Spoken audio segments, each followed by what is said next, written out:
Welcome to another video by LDS Nerds, the Obscure Gospel History series. In this video, we explore the origins of the Deseret Currency Association.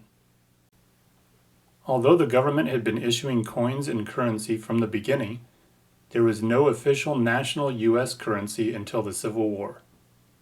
As such, most of the coins in circulation were privately minted. A Church of Jesus Christ of Latter-day Saints mint was established in 1848.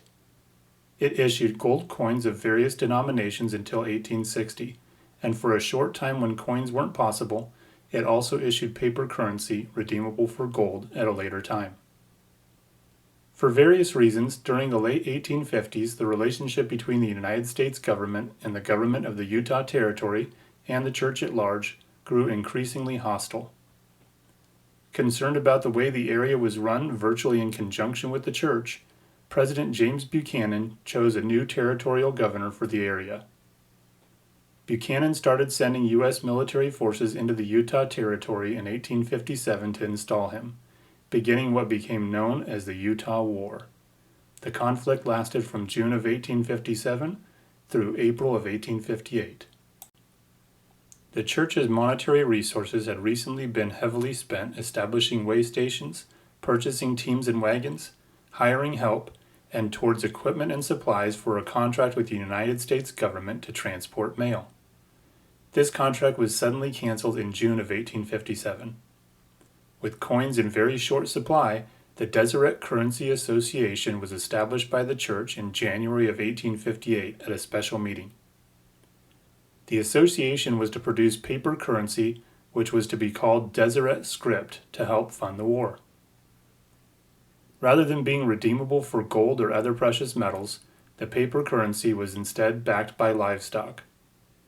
So urgent was the need to get the notes out quickly that the church initially printed them on regular ink and paper from the Deseret News printing office, rather than waiting for the typical engraving process usually used for paper currencies.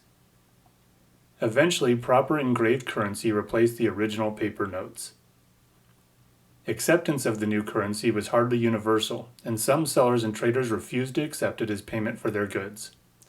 Nevertheless, notes were accepted by many for the supplies needed to keep the army going. As a result of the end of the Utah War, United States Marshal Peter K. Dotson was installed in the territory. Dotson arrested currency engraver David McKenzie on the charge of counterfeiting. Dotson seized, among other things, the engraving plates of the Deseret Currency Association and some of its notes. The plates were damaged in the process, and a lawsuit later brought on behalf of the church and the association resulted in the forfeit of the marshal's house as penalty. There was therefore no further printing of this currency after 1859, and by January of 1864, during the Civil War, the United States outlawed the issuance or circulation of any currency or substitute for money by private firms and associations. All remaining notes held by the Deseret Currency Association were burned and the dies destroyed. We have little evidence that most of the currency was actually redeemed at some point for livestock. Rather, it seems to have been mainly turned in for tithing, to pay off debts, or not redeemed at all. In total, the Deseret Currency Association issued about $67,000 in value.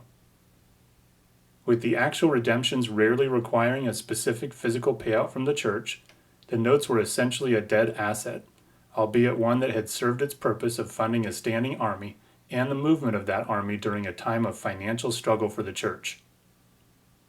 Although often overlooked by historians, the Deseret Currency Association served an important purpose in the early church, and is regarded by some as Utah's first banking institution.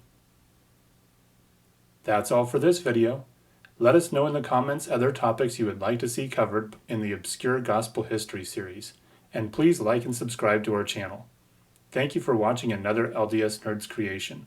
Stop by our store for geeky, gospel-themed merchandise.